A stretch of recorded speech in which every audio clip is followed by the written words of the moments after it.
బాగున్నారమ్మా? బాగున్నారా బాబు? బాగున్నాం పంతులు గారు. ఆ రోజు నేను మా మామ ఈ గుడికొచ్చినప్పుడు మాకు 2 ప్రమిదలిచ్చి దీపాలు వెలిగించమని చెప్పారు.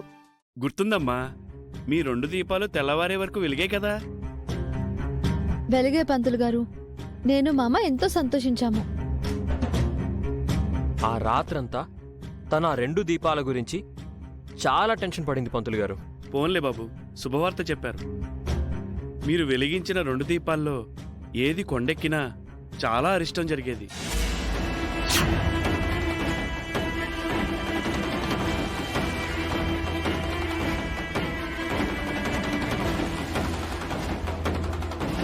దేవుడి దయ వల్ల ఏ దీపం కొండెక్కలేదు పంతులు గారు.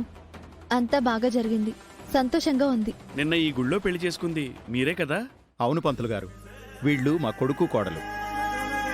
కుటుంబ సమేతంగా వచ్చారన్నమాట. శుభం.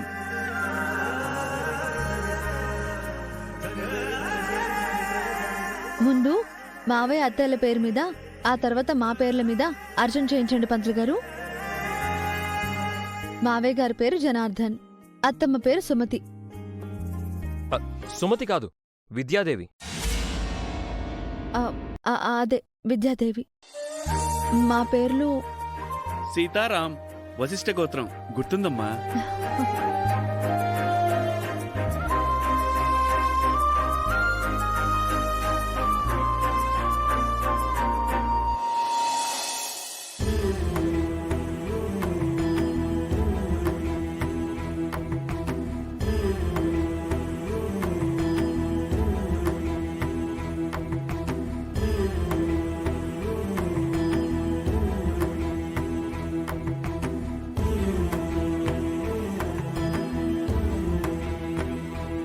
సీత, రామ్, ఆ పక్క గుడికి కూడా వెళ్ళరండి. అలాగే అత్తమ్మ. రామమ్మ.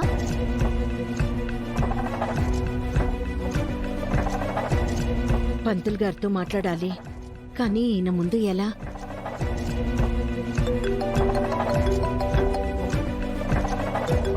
ఒక నిమిషం. హలో,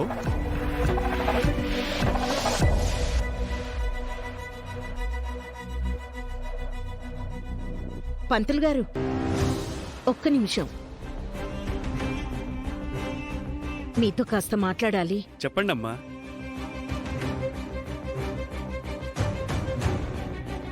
ఇందాక మా కోడలు సీత మీతో మీరిచ్చిన 2 దీపాలు వెలిగాయని చెప్పింది కదా. అవునమ్మా, అదెంతో శుభం. కానీ అందులో సీత వెలిగించిన దీపం కొండెక్కింది పంతులు గారు.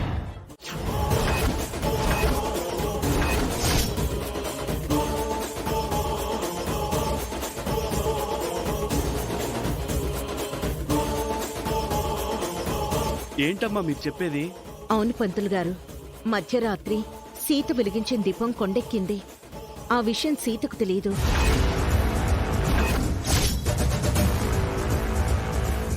దీపం కొండెక్కిందని తెలిస్తే సీత బాధపడుతుందని సీతకు తెలియకుండా నేను మళ్ళీ ఆ దీపం వెలిగించాను.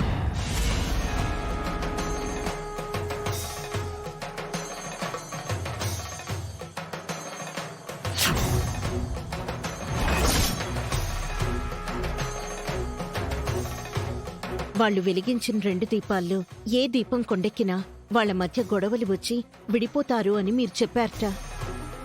అవునమ్మా, అలా జరగటం అస్సలు మంచిది కాదు. చాలా అరిష్టం. ఆ భయంతోనే సీతారాంలను తీసుకుని మీ దగ్గరకొచ్చాను పంతులు గారు. మీరే ఏదైనా పరిష్కారం చెప్పాలి. పరిష్కారమా?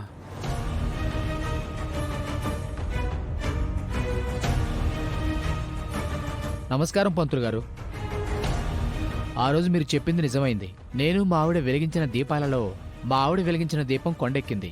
తనకు అనుకోకుండా గుండెపోటొచ్చి హాస్పిటల్లో చావు బతుకుల మధ్య ఉంది.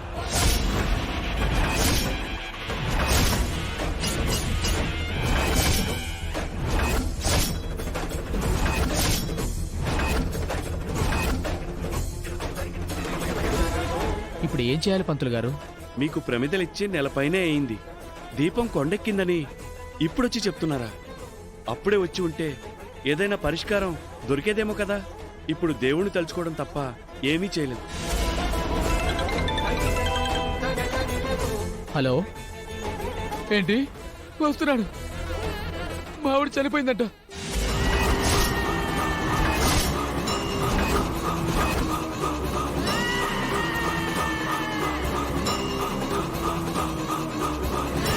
పంతులు గారు, ఇప్పుడు మా సీత పరిస్థితి ఏంటి? తనకేం కాదు కదా? కీడంటే అందరికీ ఒకేలా జరగాలని ఏం లేదమ్మా. ప్రాణహాని లేకపోయినా రామ్ సీతల మధ్య ఎడబాటు రావచ్చు.